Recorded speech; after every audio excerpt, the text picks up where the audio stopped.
السلام علیکم دوستو، میرا نام ہے اسیب شفقت اور آپ دیکھ رہے ہیں ہنسی ٹی وی۔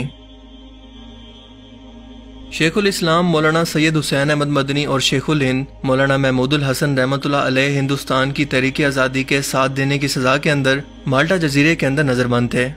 یہاں ان کے ساتھ ایک انگریز جنرل بھی سزا کے طور پر قید تھا جس کا کورٹ مارشل ہوا تھا۔ مولانا سید حسین احمد مدنی نے ان سے پوچھا کہ خلافت عثمانیہ مسلمانوں کی ایک کمزور سی خلافت ہے، مگر پھر بھی کیا وجہ ہے کہ برطانیہ، اٹلی، فرانس اور امریکہ جیسی طاقتیں اس کے پیچھے پڑی ہوئی ہیں؟ انہیں خلافت سے آخر کیا خطرہ ہے؟ ہم مسلمان اسلامی خلافت کو اپنے دینی احکامات کی طرح دل و جان سے پیار کرتے ہیں، تو ان سب یورپی طاقتوں کو آخر اس سے کیا خطرہ ہے؟ اس انگریز جنرل نے جواب دیا کہ مولانا آپ کا سوال اتنا بھی سادہ نہیں ہے جتنی سادگی سے آپ پوچھ رہے ہیں۔ زیادہ بھولے بننے کی کوشش مت کریں، کیونکہ یہ بات تو آپ بھی جانتے ہیں اور ہم بھی کہ خلافت عثمانیہ اس وقت ایک کمزور خلافت ضرور ہے، لیکن قسطنطنیہ کے اندر بیٹھا ہوا خلیفہ اگر آج بھی کسی ملک کے خلاف اعلان جنگ یا جہاد کا حکم دے دے تو مراکش سے لے کر انڈونیشیا تک مسلم سپاہی سر پر کفن باندھ کر باہر نکل آئیں گے، اور سارا کا سارا یورپ ان دو الفاظ یعنی خلافت اور جہاد سے کامتا ہے۔ اسی لیے یورپ کے تمام ممالک متحد ہو کر ان دو لفظوں کی طاقت کو ختم کرنا چاہتے ہیں، جو کہ انہوں نے کر دکھایا۔ اسی لیے خلافت عثمانیہ کو توڑنے کے لیے برطانوی فوج نے اپنے ایک جاسوس لارنس آف عربیہ کو عربوں کا خیر خواہ بنا کر ان کے اندر اس طرح سے داخل کیا کہ یہ ان کا عالم اور خیر خواہ بن کر ان کو اکساتا رہا کہ کیا تم لوگوں کے اندر ذرا بھی غیرت نہیں ہے کہ تمہارے گھر پر کوئی غیر عرب حکومت کرے؟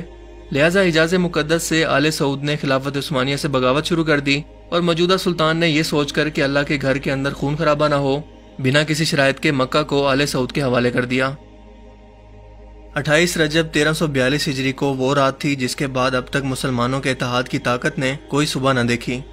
1299 سے 1923 تک ترکی خلافت عثمانیہ کا مرکز رہا، جو آج کے موجودہ دور کے آرمینیا، عراق، شام، اردن، فلسطین، بلغاریہ، یونان، مکہ اور مصر جیسے ممالک پر مشتمل تھی۔ یہ سلطنت 3 بر اعظموں میں پھیلی ہوئی تھی اور اس کے 23 صوبے تھے۔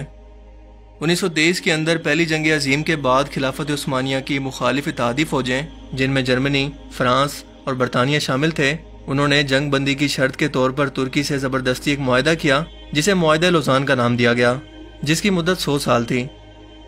اس معاہدے پر دستخط کرنے والا ترکی کا فوجی جنرل مصطفیٰ کمال اتا ترک تھا، جس کے بعد 3 بر اعظموں پر پھیلی 600 سال سے قائم خلافت کا خاتمہ کر دیا گیا۔ وہ سلطنت جس نے اس وقت کی سپر پاور یعنی کہ صلیبی اور منگولوں کی نیندیں حرام کر رکھی تھی۔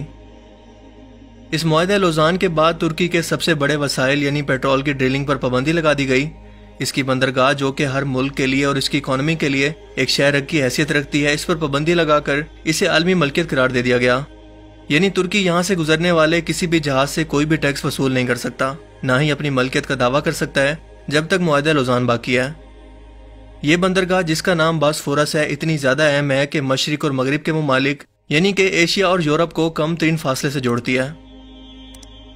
مصطفیٰ کمال پاشا نے استنبول کے گورنر کو حکم دیا کہ کل صبح تک خلیفہ عبد المجید ثانی ترکی چھوڑ چکے ہوں۔ ان کی جائیداد اور املاک پر قبضہ کر کے زبردستی فوج کی مدد سے انہیں ملک بدر کر دیا گیا۔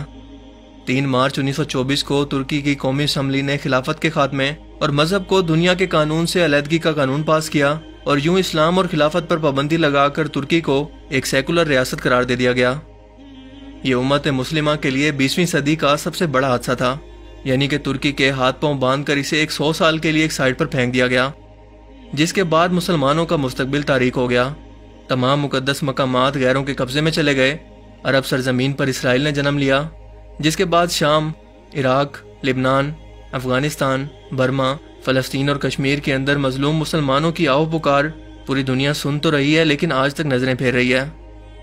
مسلمان ممالک نے اپنا اقتدار بچانے کے لیے غیروں کی حمایت حاصل کر لی اور اپنا تابناک ماضی بھلا دیا۔ یہودیوں کے لانچ کردہ اور ان کی خفیہ تنظیم فری میسنری کے بہت بڑے ممبر مصطفیٰ کمال اتا ترک کی قیادت کے اندر ترکی مسلسل دین اسلام سے دور ہوتا چلا گیا۔ اس نے اسلام کی مخالفت کے اندر ہر وہ کام کیا جس سے دین اسلام نے کرنے سے منع کیا، اور یوں اسلامی ترکی کو سیکولر ترکی کے اندر بدل دیا گیا۔ مصطفیٰ کمال 1923 سے لے کر اپنی موت تک یعنی کہ 10 نومبر 1938 تک ترکی کا صدر رہا، اور اسی دوران مسجدوں کو میوزیم کے اندر بدلا گیا، اذان پر پابندی لگ گئی، حجاب اور سکارف پر پابندی لگ گئی۔ اس نے اپنی خود کی پالیسیز بنائی جنہیں کمیونزم کا نام دیا گیا، اور اسی پر برطانوی سیکرٹری خارجہ لارڈ کرزان نے کہا تھا کہ ترکی کو